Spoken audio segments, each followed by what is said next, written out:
ನಮಸ್ಕಾರ, ನನ್ನ ಮಧುಶ್ರೀ ಕನ್ನಡ ಸಹಾಯಕ ಪ್ರಾಧ್ಯಾಪಕಿ. ಇವತ್ತಿನ ತರಗತಿನಲ್ಲಿ BA 4ನೇ ಸೆಮಿಸ್ಟರ್ನ ಬೆಳಗು ಪಠ್ಯಪುಸ್ತಕದಲ್ಲಿರುವಂತಹ ಒಂದು ಪದ್ಯವಾದ ಐಗೋಳ್ ಹುಸೇನ ಅನ್ನುವಂತಹ ಕವಿತೆಯ ಆಶಯವನ್ನು ನಾವು ತಿಳ್ಕೊಳ್ಳೋಣ.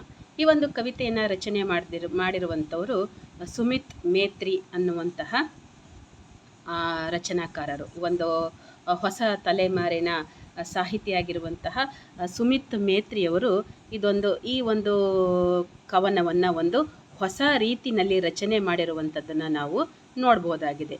ಇಲ್ಲಿ ವಚನಕಾರರು ಮತ್ತು ಕೀರ್ತನಕಾರರು ಹೇಗೆ ಮತ್ತು ಸರ್ವಜ್ಞ ಅವರ ಒಂದು ವಚನಗಳಲ್ಲಿ ಕೀರ್ತನೆಗಳಲ್ಲಿ ಹೇಗೆ ಅಂಕಿತ ನಾಮವಿರುತ್ತೋ ಹಾಗೆ ಸುಮಿತ್ ಮೇತ್ರಿಯವರು ಈ ಪದ್ಯದಲ್ಲಿಯೂ ಸಹ ಒಂದು ಅಂಕಿತ ನಾಮವನ್ನು ಬಳಸಿದ್ದಾರೆ.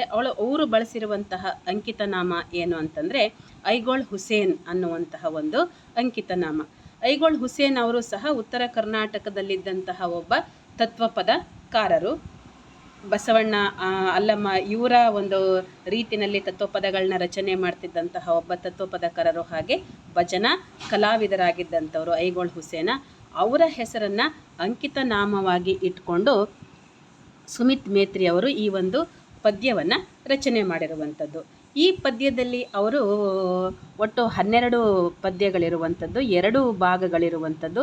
ಇದನ್ನು ಸರಳವಾದಂತಹ ಭಾಷೆಯಲ್ಲಿ ಬರೆದು ಜನಸಾಮಾನ್ಯರಿಗೂ ಸಹ ಸುಲಭವಾಗಿ ಅರ್ಥವಾಗುವಂತಹ ವಿಚಾರಗಳನ್ನು ಇವರು ಈ ಒಂದು ಪದ್ಯದ ಮೂಲಕವಾಗಿ ತಿಳಿಸ್ಕೊಟ್ಟಿದ್ದಾರೆ. ಅಂದರೆ ಇಲ್ಲಿ ಯಾವುದೇ ರೀತಿಯಾದಂತಹ ದೊಡ್ಡ ವ್ಯಕ್ತಿಯಾಗಿರ್ಬೋದು ಅಥವಾ ಯಾವುದೋ ಒಂದು ಯುದ್ಧನೋ ಅಥವಾ ಇನ್ಯಾವುದೋ ಒಂದು ದೊಡ್ಡ ಘಟನೆನೋ ಕವಿತೆಗೆ ಅವರು ವಸ್ತುವಾಗಿ ತೆಗೆದುಕೊಂಡಿಲ್ಲ.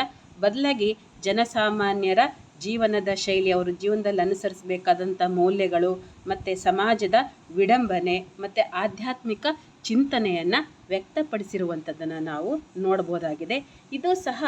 ಇದು ಉತ್ತರ ಕರ್ನಾಟಕದ ಆ ಒಂದು ಭಾಷೆಯ ಶೈಲಿಯಲ್ಲಿದ್ದು ಒಂದು ರೀತಿ ರಚನೆಯ ದೃಷ್ಟಿಯಿಂದ ನೋಡಿದಾಗ ಇದು ತತ್ವಪದವನ್ನೇ ಹೋಲುವಂತೆ ಇರುವಂಥದ್ದನ್ನು ನಾವು ನೋಡಬಹುದಾಗಿದೆ.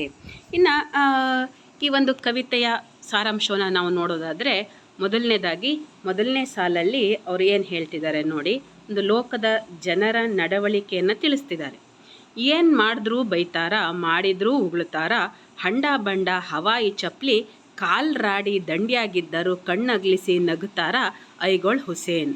ನೋಡಿ, ನಮ್ಮ ಲೋಕದ ಜನರ ನಡವಳಿಕೆ ಹೇಗಿದೆ ಅಂತಂದರೆ, ಏನು ಮಾಡಿದ್ರೂ ಸಹ ಅದರಲ್ಲಿ ತಪ್ಪನ್ನು ಕಂಡು ಹಿಡಿದು ಬೈಯುವಂಥದ್ದು, ಎಷ್ಟೇ ಒಳ್ಳೆಯದನ್ನು ಮಾಡಿದ್ರೂ ಸಹ ಅದರಲ್ಲೂ ಸಹ ದೋಷವನ್ನು ಕಂಡು ಹಿಡಿದು ಉಗುಳುವುದು ಅಂದರೆ ದೂರುವಂಥದ್ದು. ಇಂತಹ ಒಂದು ನಡವಳಿಕೆ ನಮ್ಮ ಸಮಾಜದ ಜನರಲ್ಲಿ ಸಾಮಾನ್ಯವಾಗಿರುವಂಥದ್ದು. ಹಾಗಾಗಿ ನೋಡಿ, ನಮ್ಮ ಬದುಕು ಹೇಗಿದೆ ಅಂತಂದರೆ ಹಂಡ ಬಂಡ ಹವಾಯಿ ಚಪ್ಪಲಿ. ಆ ಹವಾಯಿ ಚಪ್ಪಲಿ ಅಂತಂದರೆ ಅದು ಬಹುತೇಕ ಮಧ್ಯಮ ವರ್ಗದವರು ಧರಿಸುವಂಥದ್ದು. ಆಯಿತಾ, ಮಧ್ಯಮ ವರ್ಗದವರಿಗೆ ಬೇರೆ ಬೇರೆ ರೀತಿಯಾದಂಥ ಬೆಲೆ ಬಾಳುವ ಚಪ್ಪಲಿಗಳನ್ನು ಕೊಳ್ಳೋಕ್ಕಾಗಲ್ಲ. ಹವಾಯಿ ಚಪ್ಪಲಿ ಧರಿಸಿ ನೋಡಿ, ಕಾಲ್ ರಾಡಿ ದಂಡಿಯಾಗಿದ್ದರು. ರಾಡಿ ಅಂದರೆ ಕೆಸರು, ಕೆಸರ ಮಾಡಿಕೊಂಡು ಶ್ರಮ ವಹಿಸಿ ಜೀವನ ಮಾಡಬೇಕಾದಂಥವರು ಮಧ್ಯಮ ವರ್ಗದ ಜನರು. ಇಂಥ ಮಧ್ಯಮ ವರ್ಗದ ಜನರು ಈ ಲೋಕದ ಜನರ ಒಂದು ಟೀಕೆ ಟಿಪ್ಪಣಿಗಳಿಗೆ ತಲೆ ಕೆಡಿಸ್ಕೊಳ್ದಲೇ ಮುಗುಳ್ನಗುತ್ತಾ ಜೀವನವನ್ನು ಸಾಗಿಸ್ಬೇಕು. ಆ ಥರ ಸಾಗಿಸಿದ್ರೇ ನಾವು ನೆಮ್ಮದಿಯಾಗಿ ಬದುಕೋದಕ್ಕೆ ಆಗೋದು ಅಂತ ಹೇಳಿಬಿಟ್ಟು ಅವರಿಲ್ಲಿ ಹೇಳ್ತಿದ್ದಾರೆ. ಏನೇ ಬಂದ್ರೂ ಸಹ ಅಂದರೆ ಶ್ರಮವನ್ನು ಮುಖ್ಯವಾಗಿ ತೆಗೆದುಕೊಂಡು ಶ್ರಮ ವಹಿಸಿ ಜೀವನ ಮಾಡ್ತಾ ಲೋಕದ ಟೀಕೆ ಟಿಪ್ಪಣಿಗಳಿಗೆ ತಲೆ ಕೆಡಿಸ್ಕೊಳ್ದಲೇ ಮುಗುಳ್ನಗುತ್ತಾ ಜೀವನವನ್ನು ಮಾಡಬೇಕು ಅಂತೇಳ್ಬಿಟ್ಟು ಮೊದಲನೇ ಸಾಲುಗಳಲ್ಲಿ ಹೇಳ್ತಾರೆ. ನೆಕ್ಸ್ಟ್ ಮುಂದಿನ ಸಾಲಲ್ಲಿ ಏನು ಹೇಳ್ತಾರೆ? ಜ್ವಾಳದ ಚಪಾತಿ ಗೋಧಿ ರೊಟ್ಟಿ ಉಂಡು ಬೀದಿ ನೀರು ಕುಡಿದು ಬದುಕ, ಎಡ್ಡು ದಡ ಯಾಕ ಹರಿಯ ನದಿಗ ಅಂತ ಮೈಯೆಲ್ಲ ಚಿಂತಾಗೈತೆ ಐಗೋಳ್ ಹುಸೇನ. ಇನ್ನು ಜನಸಾಮಾನ್ಯರ ಊಟ ಯಾವುದೋ ಪಂಚಭಕ್ಷ ಪರಮಾನ್ನಗಳನ್ನು ಅವರು ಊಟ ಮಾಡೋಕ್ಕೆ ಆಗಲ್ಲ. ಏನೋ ಕಾಲಿಗೆ ಹವಾಯಿ ಚಪ್ಪಲಿ ಧರಿಸಿ ಮೈಯೆಲ್ಲ ಕೆಸರು ಮಾಡ್ಕೊಂಡು ಕಷ್ಟಪಟ್ಟು ದುಡಿಯುವಂಥ ಶ್ರಮಜೀವಿಗಳ ದಿನನಿತ್ಯದ ಊಟ ಏನೋ ಜೋಳದ ಚಪಾತಿನೋ ಇಲ್ಲೋ ಗೋಧಿ ರೊಟ್ಟಿನೋ ಊಟ ಮಾಡಿ ಬೀದಿ ಬದಿಯಲ್ಲಿ ಸಿಗುವಂತಹ ನೀರನ್ನು ಕುಡಿದು ಬದುಕುವಂತಹ ಬದುಕು ಅವ್ರದ್ದಾಗಿರುತ್ತೆ. ಆಯಿತಾ, ಇಲ್ಲಿ ಹೇಗೆ ಒಂದು ಹರಿಯುವ ನದಿಗೆ ಎರಡು ದಡಗಳಿದ್ದರೆ ಮಾತ್ರ ಅದು ಸರಿಯಾಗಿ ಹರಿಯೋದಕ್ಕೆ ಸಾಧ್ಯ ಆಗುತ್ತೆ. ಇಲ್ಲಾಂದರೆ ಒಂದು ದಡನೇ ಇಲ್ಲ ಅಂತಂದರೆ ನೀರು ಎಲ್ಲೆಲ್ಲೋ ಹರಿದು ಹೋಗುತ್ತೆ. ಹಾಗೆ ಮನುಷ್ಯನ ಜೀವನಕ್ಕೂ ಸಹ ಅಂದರೆ ಏನು ಮನುಷ್ಯನ ಜೀವನಕ್ಕೂ ಸಹ ಎರಡು ದಡಗಳಿದ್ದಾವೆ. ಯಾವುದು ಎರಡು ದಡಗಳು ಅಂತಂದರೆ ಸುಖ ಮತ್ತು ದುಃಖ ಅನ್ನುವಂತಹ ಎರಡು ದಡಗಳು ಸಹಜವಾಗಿ ಇರುವಂಥದ್ದು. ಅದು ಮಧ್ಯಮ ವರ್ಗದ ಜನರಿಗೆ ಇವೆಲ್ಲವೂ ಸಹ ಸಹಜವಾಗಿ ಇರುವಂಥದ್ದು. ಹಾಗಾಗಿ ಅದಕ್ಕೆ ಚಿಂತೆಯನ್ನು ಮಾಡ್ದಲೇ ಜೀವನವನ್ನು ನಡೆಸಬೇಕು ಅಂತ ಹೇಳಿಬಿಟ್ಟು ಮುಂದಿನ ಸಾಲುಗಳಲ್ಲಿ ಹೇಳಿರುವಂಥದ್ದು. ಆಯಿತಾ, ಇನ್ನು ಅದ್ರ ಮುಂದಿನ ಸಾಲುಗಳಲ್ಲಿ ಏನು ಹೇಳ್ತಿದ್ದಾರೆ ನೋಡಿ. ಹುಚ್ಚು ಮುಂಡೆದಂಥ ಕೆಲಸಕ್ಕೆ ಹಚ್ಚಾರ, ಕಟ್ಟೆ ಮೇಲೆ ಕೂತು ಅವ್ರ ಕೆಲಸ ಅವ್ರು ಮರ್ತಾರ, ಜೀವನಕ್ಕೆ ಸಂಕಟ ಎಲ್ಲರಿಗಿದ್ದದ, ತುಡುಗಿಲೆ ಕಾಯಕ ಮರ್ತರ ಹೆಂಗ ಐಗೋಳ್ ಹುಸೇನ ಅಂತೇಳ್ಬಿಟ್ಟು ಹೇಳ್ತಾರೆ. ಹುಚ್ಚು ಮುಂಡೆದಂಥ ಕೆಲಸಕ್ಕೆ ಹಚ್ಚಾರ ಅನ್ನುವಂಥ ಈ ಒಂದು ಸಾಲುಗಳಲ್ಲಿ ಏನು ಹೇಳ್ತಾರೆ ನೋಡಿ. ಅಂದರೆ ಇವತ್ತಿನ ಸಮಾಜದಲ್ಲಿ ಮನುಷ್ಯರ ಸ್ಥಿತಿ ಹೇಗಿದೆ ಅಂತಂದರೆ ಅವರು ಅರ್ಥಹೀನವಾದಂಥ ಕೆಲಸಗಳಲ್ಲಿ ತೊಡಗಿಕೊಳ್ಳುವಂಥದ್ದು ಬಹುತೇಕ ಅವ್ರದ್ದು ಒಂದು ಇದು ಗೊತ್ತು ಗುರಿ ಇಲ್ದಲೇ ಇರುವಂಥ ಕೆಲಸಗಳಲ್ಲಿ ತೊಡಗಿಸಿಕೊಳ್ಳುವಂಥದ್ದು. ಅಥವಾ ಈಗೇನೋ ತಾವು ಓದಿರೋದೇ ಒಂದು ಅಥವಾ ತಮಗೆ ಆಸಕ್ತಿ ಇರೋದೇ ಒಂದು, ಆದರೆ ಜೀವನೋಪಾಯಕ್ಕಾಗಿ ಯಾವುದೋ ಒಂದು ಕೆಲಸವನ್ನು ಮಾಡಬೇಕಾದಂತಹ ಪರಿಸ್ಥಿತಿ ಬಂದಿದೆ.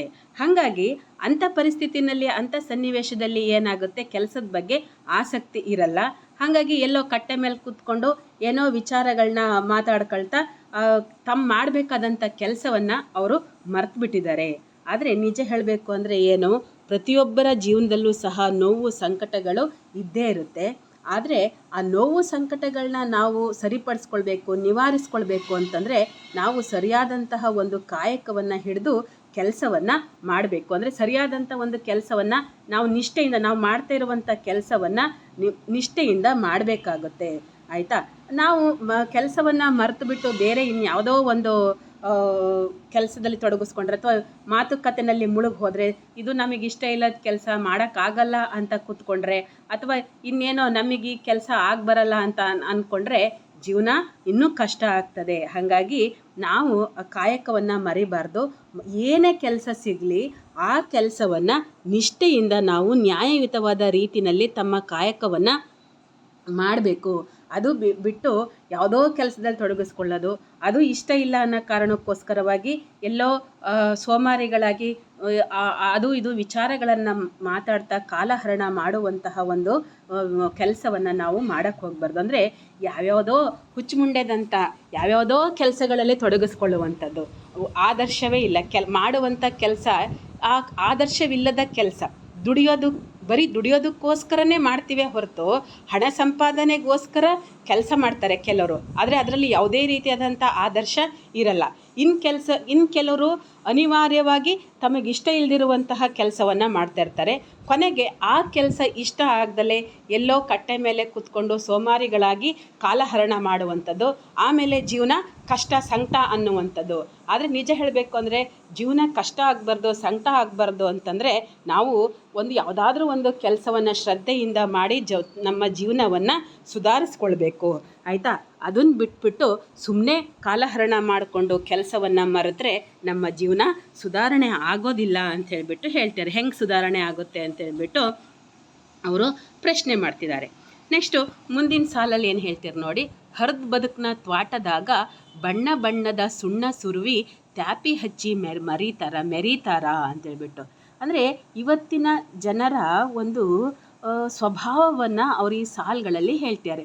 ಒಂಥರ ಇವತ್ತು ಎರಡು ರೀತಿಯ ಜನ ಇರುವಂಥದ್ದು.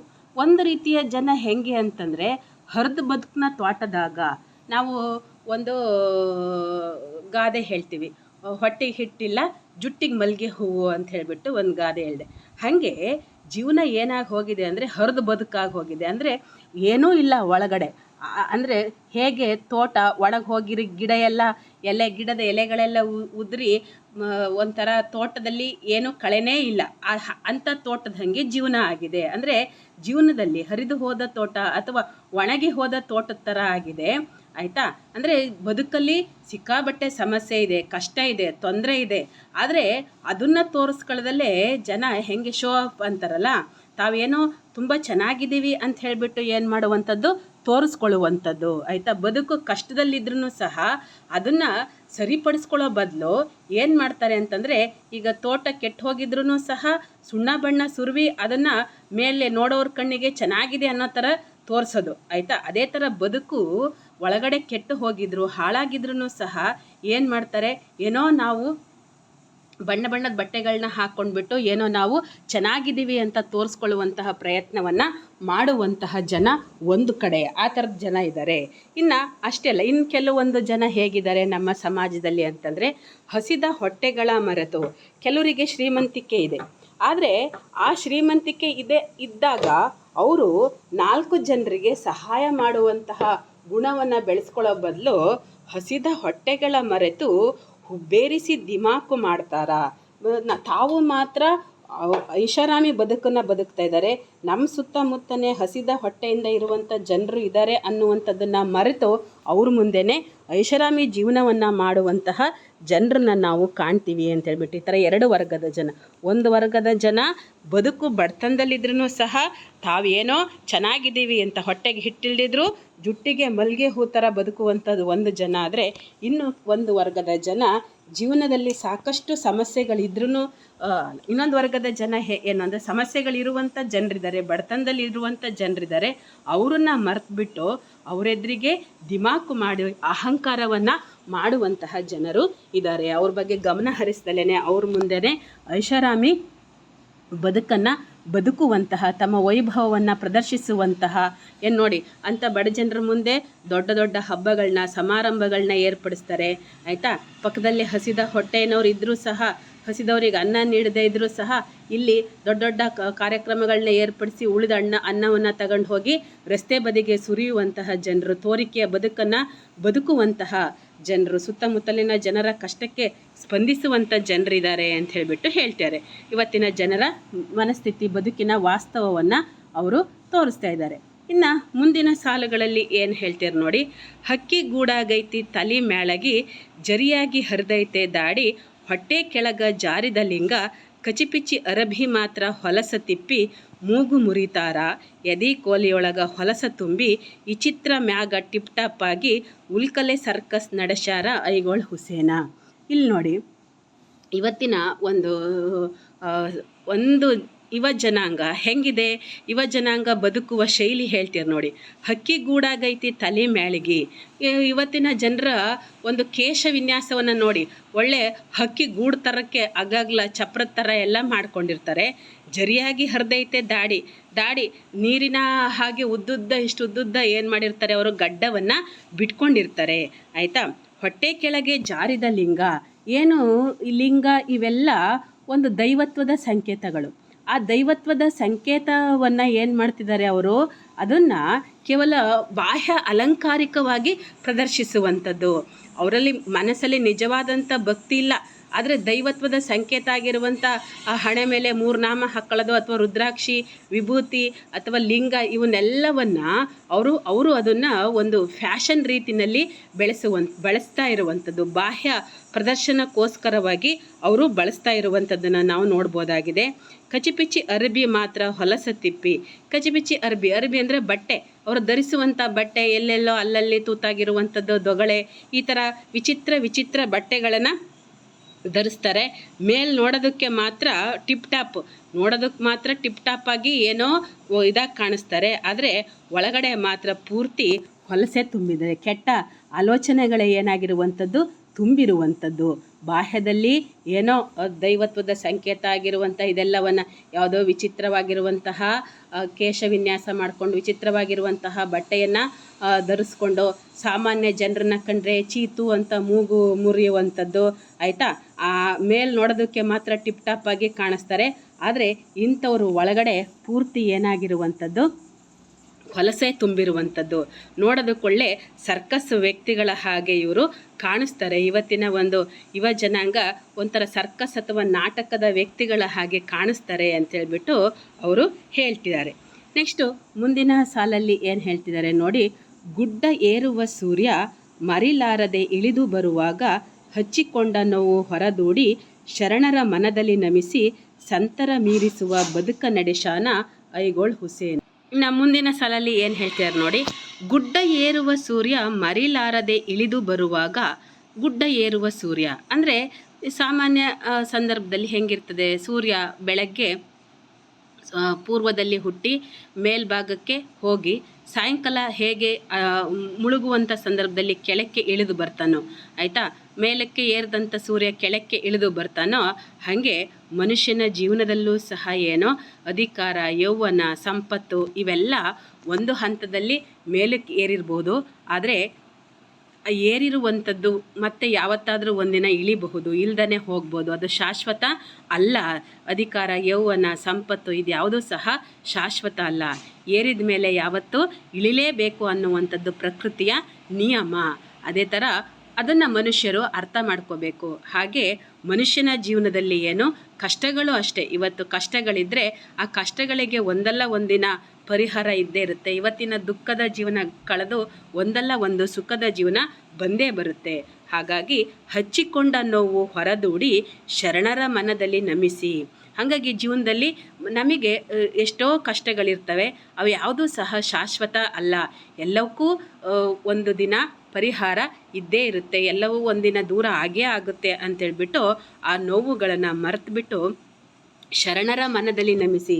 ಶರಣರು ಹೇಗೆ ಸುಖ ದುಃಖಗಳನ್ನ ಸಮನಾಗಿ ಸ್ವೀಕರಿಸಿದ್ರು ಅಂತೇಳ್ಬಿಟ್ಟು ಆ ಥರದೊಂದು ಶರಣರಿದ್ರಲ್ಲ, ಬಸವಣ್ಣ, ಅಲ್ಲಮ್ಮ ಪ್ರಭು ಮುಂತಾದಂಥ ಶರಣರುಗಳಿದ್ರಲ್ಲ, ಅವರ ಒಂದು ವಿಚಾರಗಳನ್ನು ನಾವು ನಮ್ಮ ಜೀವನದಲ್ಲಿ ಅಳವಡಿಸಿಕೊಂಡಾಗ ನಾವು ಸಾಮಾನ್ಯ ಮನುಷ್ಯರಾಗಿದ್ದರೂ ಸಹ ನಾವು ಸಹ ಸಂತರ ಹಾಗೆ, ಅಂದರೆ ಅಂತಹ ಶರಣರ ವಿಚಾರಗಳನ್ನು ನಾವು ನಮ್ಮ ಜೀವನದಲ್ಲಿ ಅಳವಡಿಸಿಕೊಂಡಾಗ ನಾವು ಸಹ ಅರಿವಿನ ಹಾದಿನಲ್ಲಿ ನಡೆದು ಸಂತರನ್ನು ಮೀರಿಸುವಂತಹ ಉನ್ನತ ವ್ಯಕ್ತಿತ್ವವನ್ನು ನಾವು ಬೆಳೆಸ್ಕೊಳ್ಬಹುದು. ಆಯಿತಾ. ಹೇಗೆ ಏರಿದ ಸೂರ್ಯ ಒಂದು ಇಳಿಲೇಬೇಕೋ ಹಾಗೆ ಮನುಷ್ಯ ಏನು ಸಂಪತ್ತು, ಐಶ್ವರ್ಯ, ಅಧಿಕಾರ ಯಾವುದು ಶಾಶ್ವತ ಅಲ್ಲ, ಅದು ಇಳಿಲೇಬೇಕು. ಹಾಗೆ ಮನುಷ್ಯನ ಜೀವನದಲ್ಲಿ ಕಷ್ಟ ಸುಖಗಳು ಶಾಶ್ವತ ಅಲ್ಲ. ಅದನ್ನು ಅರ್ಥ ಮಾಡಿಕೊಂಡು ನಾವೇನು ಮಾಡಬೇಕು, ನಾವು ಎಲ್ಲವನ್ನು ಬದಿಗಿಟ್ಬಿಟ್ಟು, ನಾವು ಅಹಂಕಾರದವನ್ನು ಬದಿಗಿಟ್ಬಿಡಬೇಕು, ಅಥವಾ ನಮ್ಮ ದುಃಖವನ್ನು ಬದಿಗಿಟ್ಬಿಟ್ಟು ಶರಣರ ತತ್ವಗಳನ್ನು ಜೀವನದಲ್ಲಿ ಅಳವಡಿಸಿಕೊಂಡು ಆ ತತ್ವಗಳನ್ನ ಅಳವಡಿಸಿಕೊಂಡು ಬದುಕನ್ನು ನಡೆಸಿದರೆ ನಾವು ಸಂತರನ್ನು ಮೀರಿಸುವಂತಹ ವ್ಯಕ್ತಿಗಳಾಗ್ತೀವಿ ಅಂತೇಳ್ಬಿಟ್ಟು ಅವರು ಈ ಒಂದು ಸಾಲಲ್ಲಿ ಹೇಳ್ತಿದ್ದಾರೆ. ಇಲ್ಲಿಗೆ ಭಾಗ 1 ಮುಗೀತು. ನೆಕ್ಸ್ಟು ಮುಂದಿನ ಒಂದು ಭಾಗ 2ರಲ್ಲಿ ಏನು ಹೇಳ್ತೀರಿ ನೋಡಿ. ಕಣ್ಣೊಳಗಿನ ಆಗಿದೆ. ಕಣ್ಣೊಳಗಿನ ಹಸಿ ತೀರ್ಥಾಗಿಸಿ ಹೃದಯವೇ ಪ್ರಸಾದ ಮಾಡಿ ನನ್ನ ಉಸಿರಿಗೆ ಶಂಕ ತುಂಬುಕೋದ್ಯಾವ್ರೆ ವೀಣೆಗೆ ನರಗಳ ತಂತಿಗಳನ್ನಾಗಿಸೆ ತಾಯೇ ಹಲಗಿ ತೊಗಲು ಮಾಡುಕೋ ಎಣ್ಣ ಆಗ್ಲೇ ಪಾವನ ಐಗೋಳ್ ಹುಸೇನ. ಕಣ್ಣೊಳಗಿನ ಹಸಿ ತೀರ್ಥಾಗಿಸಿ. ಸಾಮಾನ್ಯವಾಗಿ ತೀರ್ಥ ಅಂದ್ರೇನು, ಪುಣ್ಯಕ್ಷೇತ್ರಗಳಿಗೆ, ದೇವಾಲಯಗಳಿಗೆ ಹೋದಂತಹ ಸಂದರ್ಭದಲ್ಲಿ ಅಲ್ಲಿ ನದಿ ಅಥವಾ ಕೊಳದ ನೀರಿನಲ್ಲಿ ಸ್ನಾನ ಮಾಡ್ತಾರೆ. ಆಮೇಲೆ ದೇವಾಲಯಗಳಲ್ಲಿ ಕೊಡುವಂತಹ ನೀರನ್ನು ಅದನ್ನು ನಾವು ತೀರ್ಥ ಅಂತ ಕರಿತೀವಿ. ಆದರೆ ಅದು ತೀರ್ಥ ಅಲ್ಲ, ಬದಲಾಗಿ ಕಣ್ಣೊಳಗಿನ ಹಸಿ ತೀರ್ಥಾಗಿಸಿ. ನಮಗೆ ಒಂದು ಕರುಣೆಯಿಂದ, ಬಡ ಜನರನ್ನು ಕಂಡಾಗ ಬರುವಂತಹ ಕರುಣೆಯಿಂದ ಬರುವಂತಹ ಕಣ್ಣೀರು, ಅಥವಾ ಇನ್ಯಾವುದೋ ಒಂದು ದೈವದ ಮೇಲಿನ ಪ್ರೀತಿಯಿಂದ ಪ್ರೀತಿ ಹೆಚ್ಚಾದಾಗ ಬರುವಂತಹ ಕಣ್ಣಿನಲ್ಲಿ ಬರುವಂತಹ ಅಶ್ರು ಬಿಂದುಗಳೇ ಅದೇ ನಿಜವಾದಂತಹ ತೀರ್ಥ ಅಂತ. ಅಂದರೆ ಅಂತರಂಗದ ಭಕ್ತಿಯಿಂದ, ಯಾವುದೋ ದೇವಾಲಯಗಳಲ್ಲಿ ಕೊಡುವಂತಹ ನೀರಷ್ಟೇ ತೀರ್ಥ ಅಲ್ಲ. ಆಯಿತಾ. ನಮ್ಮ ಮನಸ್ಸಿನ ಕರುಣೆಯಿಂದನೋ ಅಥವಾ ದೈವದ ಮೇಲಿನ ಅಂತರಂಗದ ಭಕ್ತಿಯಿಂದನೋ ನಮ್ಮ ಕಣ್ಣಿಂದ ಬರುವಂತಹ ಅಶ್ರು ಬಿಂದುಗಳೇ ಅವೇ ತೀರ್ಥ. ಆಯಿತಾ. ಅದು ನಿಜವಾದಂತಹ ತೀರ್ಥ. ಆಯಿತಾ. ಹೃದಯವೇ ಪ್ರಸಾದ. ದೇವಸ್ಥಾನದಲ್ಲಿ ಕೊಡುವಂತಹ ಏನು ಒಂದು ಲಾಡುಗಳು ಮತ್ತೊಂದು, ಅದು ಮಾತ್ರ ಪ್ರಸಾದ ಅಲ್ಲ. ಅದಕ್ಕೆ ಸಮನಾದಂತಹ ಪ್ರಸಾದ ಯಾವುದಪ್ಪ ಅಂತಂದರೆ ಹೃದಯವೇ ಪ್ರಸಾದ. ಯಾವ ಹೃದಯ? ಕಲ್ಮಶವಿಲ್ಲದ ಹೃದಯ. ಅಂತರಂಗ ಶುದ್ಧವಾದರೆ ಆ ಹೃದಯವೇ ಏನೋ ನಿಜವಾದಂತಹ ಪ್ರಸಾದ. ನಮ್ಮ ಮನಸ್ಸು ಪರಿಶುದ್ಧವಾಗಿದ್ದರೆ ಅದೇ ದೇವರಿಗೆ ಸಲ್ಲುವಂತಹ ಒಂದು ದೊಡ್ಡ ಪ್ರಸಾದ ಆಗಿದೆ. ಆಯಿತಾ. ಹಾಗೆ ನನ್ನ ಉಸಿರಿಗೆ ಶಂಖ ತುಂಬುಕೋದ್ಯಾವ್ರೆ.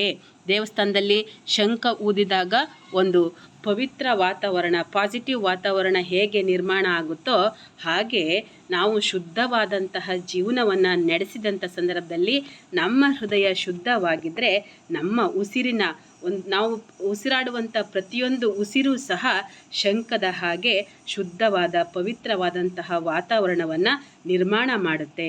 ಆಯಿತಾ. ವೀಣೆಗೆ ನರಗಳ ತಂತಿಗಳನ್ನಾಗಿಸೆ ತಾಯಿ. ದೇವಾಲಯದಲ್ಲಿ ಒಂದು ನಮ್ಮ ಆ ಒಂದು ದೇವಾಲಯಗಳಲ್ಲಿ ದೇವರಿಗೆ ವೀಣಾವಾದನದ ಮೂಲಕ, ಸಂಗೀತದ ಮೂಲಕ ಭಕ್ತಿಯನ್ನು ಅರ್ಪಿಸುವ ಹಾಗೆ ಇಲ್ಲಿ ನಮ್ಮ ದೇಹವೇ ಒಂದು ವೀಣೆಯಾಗಿರುವಂಥದ್ದು. ಅಲ್ಲಿರುವಂತಹ ನರಗಳೇ ಏನೋ ಅದರದ ತಂತಿಗಳಾಗಿರಬೇಕು. ಅಂದರೆ ನಮ್ಮ ದೇಹದ ನರ ತಂತಿಗಳಲ್ಲೇ ನಮ್ಮ ದೇಹದ ಉತ್ತಮವಾದಂತಹ ವರ್ತನೆಯಿಂದ, ನಡತೆಯಿಂದ ನಾವು ನಮ್ಮ ಭಕ್ತಿಯನ್ನು ಭಗವಂತನಿಗೆ ಅರ್ಪಿಸಬೇಕು. ಆಯಿತಾ. ಹಲಗಿ ತಗೊಲು ಮಾಡುಕೋ ಎಣ್ಣ. ಇನ್ನು ದೇವಾಲಯಗಳಲ್ಲಿ ಮಂಗಳಾರತಿ ಮಾಡುವಂತಹ ಸಮಯದಲ್ಲಿ ಒಂದು ಹಲಗೆಯನ್ನು ಡಮ ಡಮ ಡಮ ಅಂತ ಬಾರಿಸ್ತಾ ಇರ್ತಾರಲ್ವ, ಮಂಗಳವಾದ್ಯವನ್ನು ಸೃಷ್ಟಿ ಮಾಡ್ತಾ ಇರ್ತಾರಲ್ವ. ಆ ಮಂಗಳವಾದ್ಯ ನನ್ನ ದೇಹದ ಚರ್ಮ, ವಾದ್ಯದ ಹಲಗೆಯ ಮೇಲಿನ ಚರ್ಮ ಅಂದರೆ ನಮ್ಮ ದೇಹದ ಚರ್ಮ. ಅಂದರೆ ಇಡೀ ದೇಹವೇ ಇಲ್ಲಿ ಭಗವಂತನ ಸೇವೆಗೆ ಮೀಸಲಾಗಿರಬೇಕು. ಆಯಿತಾ. ಭಗವಂತನ ಸ್ತುತಿಗೆ ಬಳಸ್ಕೊಳ್ಬೇಕು ಅನ್ನುವಂಥ ಒಂದು ಯೋಚನೆಯನ್ನು ಅವ್ರು ಹೇಳ್ತಾರೆ. ಅಂದರೆ ನೀವು ದೇವಾಲಯಕ್ಕೆ ಹೋಗಿ ಮಾಡುವಂತಹ ಸೇವೆ ಅಷ್ಟೇ ಸೇವೆಯಲ್ಲ. ಇಲ್ಲಿ ಬಸವಣ್ಣ ಹೇಳಿರುವಂತಹ ಒಂದು ವಚನ ನೆನಪಿಗೆ ಬರುತ್ತೆ. ಉಳ್ಳವರು ಶಿವಾಲಯ ಮಾಡುವರು, ನಾನೇನು ಮಾಡಲಿ ಬಡವನಯ್ಯ, ಎನ್ನ ಕಾಲೇ ಕಂಬ, ದೇಹವೇ ದೇಗುಲ, ಶಿರವೇ ಹೊನ್ನ ಕಳಸವೇ. ನಮ್ಮ ದೇಹನೇ ದೇವಾಲಯ ಅಂತ ಹೇಳ್ತಾರಲ್ವ. ಹಾಗೆ ಇವರು ಸಹ ಇಲ್ಲಿ ನಮ್ಮ ಕಣ್ಣೊಳಗಿನ ಹಸಿ ನೀರೇ ತೀರ್ಥ, ನಮ್ಮ ಹೃದಯವೇ ಪ್ರಸಾದ, ನಮ್ಮ ಉಸಿರೇ ಶಂಖನಾದ, ನಮ್ಮ ದೇಹದ ನರಗಳೇ ದೇವಾಲಯಗಳಲ್ಲಿ ಬಾರಿಸುವಂತಹ ವೀಣಾವಾದನ. ಆಯಿತಾ. ನಮ್ಮ ಚರ್ಮವೇ ಅಲ್ಲಿ ದೇವಾಲಯದಲ್ಲಿ ಬಾರಿಸುವಂತಹ ವಾದ್ಯದ ಹಲಗೆ. ಇಡೀ ದೇಹವೇ ಭಗವಂತನ ಸೇವೆಗೆ ಅರ್ಪಣೆ ಮಾಡ್ಕೋಬೇಕು ಅನ್ನುವಂತಹ ಶರಣಾಗತಿಯ ಭಾವವನ್ನು ಇಲ್ಲಿ ಹೇಳ್ತಾರೆ. ಆಗಲೇ ನಮ್ಮ ಜೀವನ ಪಾವನವಾಗುವಂಥದ್ದು. ಸುಮ್ಮನೆ ದೇವಾಲಯಕ್ಕೆ ಹೋಗಿ ಪೂಜೆ ಮಾಡಿದ್ರೆ ಏನೂ ಪ್ರಯೋಜನವಿಲ್ಲ. ಅದ್ರ ಬದಲಿಗೆ ನಾವು ಪರಿಶುದ್ಧವಾದಂಥ ಜೀವನವನ್ನು ನಡೆಸಿ ನಮ್ಮ ಜೀವನದ ಪ್ರತಿಯೊಂದು ಕ್ಷಣವನ್ನು ಸಹ ಭಗವಂತನ ನಾಮಕ್ಕೆ, ಸ್ಮರಣೆಗೆ ಮೀಸಲಾಗಿಟ್ಕೊಂಡ್ರೆ, ಅಂದರೆ ನಮ್ಮ ದೇಹವನ್ನು ಶುದ್ಧವಾಗಿಟ್ಕೊಂಡು ಆ ಮೂಲಕವಾಗಿ ಭಗವಂತನನ್ನು ಸ್ಮರಣೆ ಮಾಡಿದ್ರೆ ಸಾಕು. ಇನ್ನು ದೇವಾಲಯಕ್ಕೆ ಹೋಗಿ ಇನ್ಯಾವ ಪೂಜೆ ಮಾಡುವಂಥ ಅವಶ್ಯಕತೆಯೂ ಸಹ ಬರೋದಿಲ್ಲ ಅಂತೇಳ್ಬಿಟ್ಟು ಅವರು ಹೇಳ್ತಾರೆ. ನೆಕ್ಸ್ಟು ಮುಂದಿನ ಸಾಲಲ್ಲಿ ಅವ್ರು ಹೇಳ್ತಾರೆ ನೋಡಿ. ಭಜನೆ ಪಠಿಸಿ ಕರ್ಬಲ್ ಕುಣಿದು ಅಲಾಯಿ ತೆಗೆಯೋ, ಶಿವಧ್ಯಾನದ ಅಮೃತ ಕುಡಿದು ಅರುವಿನ ಜನ್ಮ ಅರಿಯೋ ಐಗೋಳ್ ಹುಸೇನ. ಇಲ್ಲಿ ನೋಡಿ ಸರ್ವಧರ್ಮ ಸಮನ್ವಯತೆಯನ್ನು ನಾವು ಕಾಣುವಂಥದ್ದು. ಆಯಿತಾ. ಇಲ್ಲಿ ಹೆಂಗಿದೆ ಅಂದರೆ ಭಜನೆ ಪಠಿಸಿ ಕರ್ಬಲ್ ಕುಣಿದು ಅಂತೇಳ್ಬಿಟ್ಟು ಇಲ್ಲಿ ಕರ್ಬಲ್ ಕುಣಿದು ಅಲಾಯಿ ತೆಗೆಯೋ. ಭಜನೆ ಪಠನೆ ಅನ್ನುವಂಥದ್ದು ದೇವರನ್ನು ಸ್ಮರಣೆ ಮಾಡುವಾಗ ಹಿಂದೂ ಧರ್ಮದಲ್ಲಿ ಮಾಡುವಂಥದ್ದು, ಭಜನೆ ಮಾಡುವಂಥದ್ದು. ಇನ್ನು ಕರ್ಬಲ್ ಮತ್ತು ಅಲಾಯಿ ಅನ್ನುವಂಥದ್ದು ಅವರು ಮುಸ್ಲಿಮರು ಅವರ ಒಂದು ಮೊಹರಂ ಹಬ್ಬದ ಸಂದರ್ಭದಲ್ಲಿ ಅದನ್ನು ಮಾಡುವಂಥದ್ದು, ಕರ್ಬಲ್ ಕುಣಿಯುವಂಥದ್ದು. ಮಹಮ್ಮದ್ ಪೈಗಂಬರ ಮಗನ ಒಂದು ಹೆಸರು ಕರ್ಬಲ್ ಕುಣಿತ ಅಂತ, ಅವನ ಮಗನ ನೆನಪಲ್ಲಿ ಮಾಡುವಂಥದ್ದು. ಮತ್ತು ಅಲಾಯಿ ಅನ್ನುವಂಥದ್ದು ಮೊಹರಂ ಹಬ್ಬದಲ್ಲಿ ಸಂದರ್ಭದಲ್ಲಿ. ಅವೆಲ್ಲ ಒಂದು ದೈವಿಕ ಆಚರಣೆಗಳು, ಭಜನೆ ಪಠನೆ ಮಾಡುವಂಥದ್ದು. ಇದು ಹಿಂದೂಗಳಲ್ಲಿ. ಕರ್ಬಲ್ ಕುಣಿಯುವಂಥದ್ದು ಮತ್ತು ಅಲಾಯಿ ತೆಗೆಯುವಂಥದ್ದು ಅದು ಮುಸ್ಲಿಮರಲ್ಲಿ ಇರುವಂಥದ್ದು. ಆಯಿತಾ. ಶಿವಧ್ಯಾನದ ಅಮೃತ ಕುಡಿದು, ಹಾಗೆ ಶಿವಧ್ಯಾನದ ಅಮೃತ ಅಂತಂದರೆ ಶಿವನನ್ನ ಧ್ಯಾನವನ್ನು ಮಾಡುವಂಥದ್ದು. ಅರುವಿನ ಜನ್ಮ ಅರಿಯೋ ಐಗೋಳ್ ಹುಸೇನ. ಇಲ್ಲಿ ಒಂದು ರೀತಿ ನಾವು ಸರ್ವಧರ್ಮ ಸಮನ್ವಯತೆಯ ಭಾವವನ್ನು ನಾವು ಕಾಣ್ತಾ ಇದ್ದೀವಿ. ಅಂದರೆ ಎಲ್ಲ ಯಾವುದಾದ್ರೂ ಒಂದು ಮಾಧ್ಯಮ ಮೂಲಕವಾಗಿ ನಾವು ಭಗವಂತನನ್ನು ನಾವು ಕಾಣುವಂಥ ಪ್ರಯತ್ನವನ್ನು ಮಾಡಿದ್ರೂ ಸಹ ಅವೆಲ್ಲವೂ ಸಹ ಒಂದೇ ಆಗಿರ್ತವೆ. ಇದನ್ನು ನಾವು ಮೊದಲು ಅರ್ಥ ಮಾಡ್ಕೋಬೇಕು ಅಂತೇಳ್ಬಿಟ್ಟು ಅವರು ಹೇಳ್ತಾರೆ. ನೆಕ್ಸ್ಟು ಪುಣ್ಯಕೋಟಿ ಕತೆ ಕೇಳಿ ದಫನ್ ಮಾಡೋ ಕೆಟ್ಟ ಗುಣ. ನೋಡಿ, ಎಲ್ಲರಿಗೂ ಪುಣ್ಯಕೋಟಿ ಕತೆ ಗೊತ್ತಿರುವಂಥದ್ದು. ಆಯಿತಾ. ಒಳ್ಳೆಯವರಿಗೆ ಹೇಗೆ ಒಳಿತೆ ಆಗುತ್ತೆ ಅನ್ನುವಂಥದ್ದು ಪುಣ್ಯಕೋಟೆ ಕಥೆಯಿಂದ ನಮಗೆ ಗೊತ್ತಾಗುತ್ತೆ. ಹಾಗಾಗಿ ಆ ಕಥೆನ ಕೇಳಿ ದಫನ್ ಮಾಡು, ಸುಟ್ಟಾಕು. ಏನನ್ನು ಸುಟ್ಟಾಕು? ನಿನ್ನ ಕೆಟ್ಟ ಗುಣವನ್ನು. ಹೌದಲ್ವಾ? ಪುಣ್ಯಕೋಟಿ ಕತೆ ಕೇಳಿ ಅಯ್ಯೋ ಒಳ್ಳೆಯವ್ರಿಗೆ ಒಳಿತಾಗುತ್ತೆ, ನಾವು ಒಳ್ಳೆತನನೇ ಇಟ್ಕೊಳ್ಳೋಣ ಅಂತ ಎಲ್ಲರೂ ಸಹ ತಮ್ಮಲ್ಲಿರುವಂತಹ ಕೆಟ್ಟ ಗುಣವನ್ನು ಸುಟ್ಟು ಹಾಕಬೇಕು. ಕಳ್ಳತನ ಮಾಡಿ ಮಕ್ಕ ಗಯಾ ಕಾಶಿಗೆ ಹೋದರ ಹ್ಯಾಂಗ ಐಗೋಳ್ ಹುಸೇನ. ಏನೋ ಬದುಕಲ್ಲಿ ಸಾಕಷ್ಟು ಕೆಟ್ಟ ಕೆಲಸಗಳನ್ನ ಮಾಡೋದು, ಆದರೆ ಅವಾಗವಾಗ ಮುಸ್ಲಿಮರಾದರೆ ಮೆಕ್ಕಕ್ಕೆ ಹೋಗೋದು, ಇಲ್ಲಾಂದರೆ ಬುದ್ಧ ಆದರೆ ಅವರು ಗಯಾಕ್ಕೆ ಹೋಗೋದು, ಇಲ್ಲ ಹಿಂದೂಗಳಾದರೆ ಕಾಶಿಗೆ ಹೋಗುವಂಥದ್ದು. ಅಲ್ಲಿ ಹೋದ ತಕ್ಷಣ ನಮಗೆ ಯಾವ ಪುಣ್ಯಗಳು ಲಭಿಸೋದಿಲ್ಲ.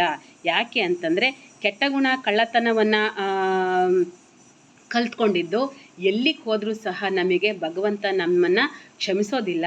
ಹಾಗಾಗಿ ಅಲ್ಲಿ ಹೋಗ್ದಲೇ ಇದ್ರೂ ಪರವಾಗಿಲ್ಲ, ಇದ್ದ ಕಡೆನೇ ನೀವು ಏನು ಮಾಡಬೇಕು, ಉತ್ತಮ ಜೀವನವನ್ನು, ಉತ್ತಮ ಒಂದು ಆಚರಣೆಗಳನ್ನ ನೀವು ಮಾಡಬೇಕಾಗಿದೆ ಅಂತೇಳ್ಬಿಟ್ಟು ಹೇಳ್ತಾರೆ. ತಿರುಗುವ ಬರಿಗಾಲ ಫಕೀರನ ನೋಡೋ ಮಾಯದ ಮರವೇರಿ ಗುಣಹೀನ ಸಂಚಾರಿ ಕುಣಿಬ್ಯಾಡೋ ಆಸೆ ಗೆಲ್ಲೋ ಐಗೋಳ್ ಹುಸೇನ. ತಿರುಗುವ ಬರಿಗಾಲ ಫಕೀರನ ನೋಡಿ.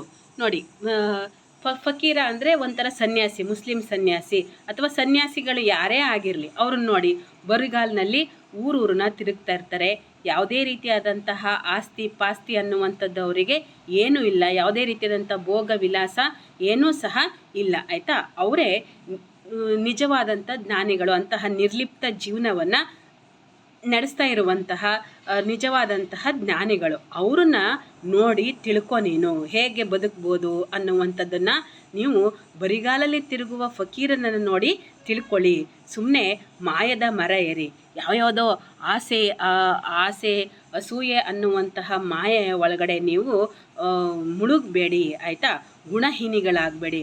ಅಂದರೆ ಮನುಷ್ಯನಿಗೆ ಯಾವತ್ತು ದುರಾಸೆ, ಆಯಿತಾ, ಅತಿ ಆಸೆ, ದುರಾಸೆ, ಮಾಯೆ, ಮೋಹ ಅನ್ನುವಂಥದ್ದೆಲ್ಲ ಹೆಚ್ಚು ಆವರಿಸ್ಕೊಳ್ಳುತ್ತೆ. ಫಕೀರನಿಗೆ ಯಾವ ಆಸೆ ಇಲ್ಲ, ಮೋಹ ಇಲ್ಲ, ಮಾಯೆ ಇಲ್ಲ.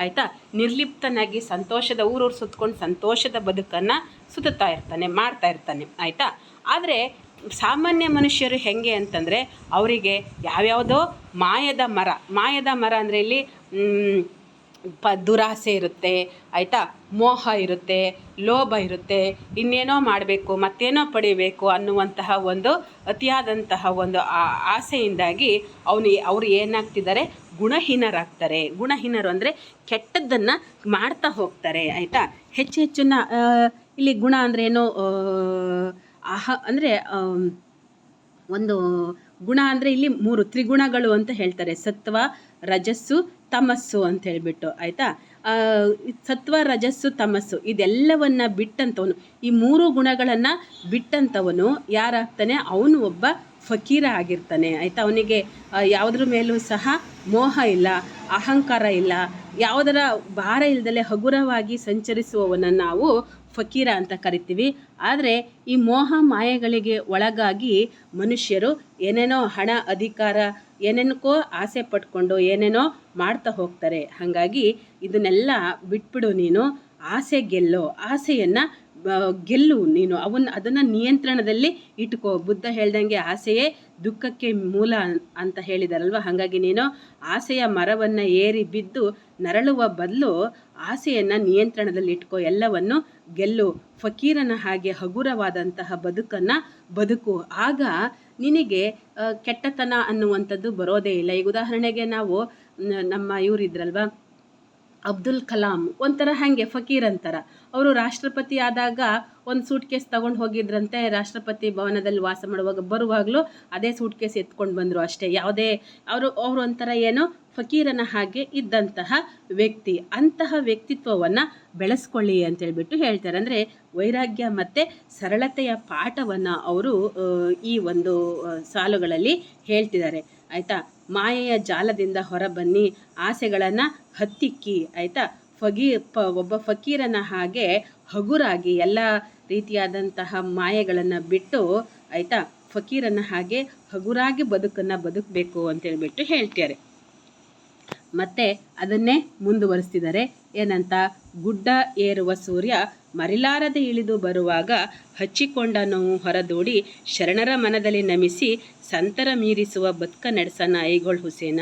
ಹೇಗೆ ಗುಡ್ಡ ಏರಿದ ಸೂರ್ಯ ಮತ್ತು ಎತ್ತರಕ್ಕೆ ಮಧ್ಯಾಹ್ನದ ಹೊತ್ತಲ್ಲಿ ನೋಡಿ, ಮಧ್ಯದಲ್ಲಿ ಎತ್ತರಕ್ಕಿರ್ತಾನಲ್ವ ಸೂರ್ಯ, ಎತ್ತರಕ್ಕಿದ್ದಂಥ ಸೂರ್ಯ ಸಂಜೆ ಆದಮೇಲೆ ಇಳದೇ ಬರಬೇಕು. ಹಾಗೆ ಮನುಷ್ಯನಿಗೆ ಯಾವುದೂ ಸಹ ಶಾಶ್ವತ ಅಲ್ಲ, ದುಃಖನೂ ಶಾಶ್ವತ ಅಲ್ಲ, ತಾನು ಪಡ್ಕೊಂಡಂತಹ ಅಧಿಕಾರ, ಹಣ, ಐಶ್ವರ್ಯ ಇವ್ಯಾವೂ ಸಹ ಶಾಶ್ವತ ಅಲ್ಲ. ಹಾಗಾಗಿ ಇದೆಲ್ಲದರ ಮೋಹವನ್ನು ಬಿಟ್ಬಿಟ್ಟು ಏನೋ ನನಗೆ ಸಮಸ್ಯೆ ಇದೆ ಅದನ್ನು ಮರ್ತು ಬಿಡು, ಏನೋ ನನಗೆ ಅಧಿಕಾರ ಅಹಂಕಾರ ಇದೆ ಇವೆಲ್ಲವನ್ನು ಮರೆತುಬಿಟ್ಟು ಶರಣರ ತತ್ವಗಳನ್ನ ಜೀವನದಲ್ಲಿ ಅಳವಡಿಸಿಕೊಂಡ್ರೆ ನೀನು ಸಂತರನ್ನು ಮೀರಿಸುವಂತಹ, ಸಂತ ಅಲ್ಲದೆ ಇದ್ರೂ ಸಹ ಸಂತರನ್ನು ಮೀರಿಸುವಂತಹ ಬದುಕನ್ನು ನಡೆಸಬಹುದು ಅಂತೇಳ್ಬಿಟ್ಟು ಅವರು ಈ ಒಂದು ಸಾಲುಗಳ ಮೂಲಕವಾಗಿ ಹೇಳ್ತಾ ಇದ್ದಾರೆ. ಧನ್ಯವಾದಗಳು.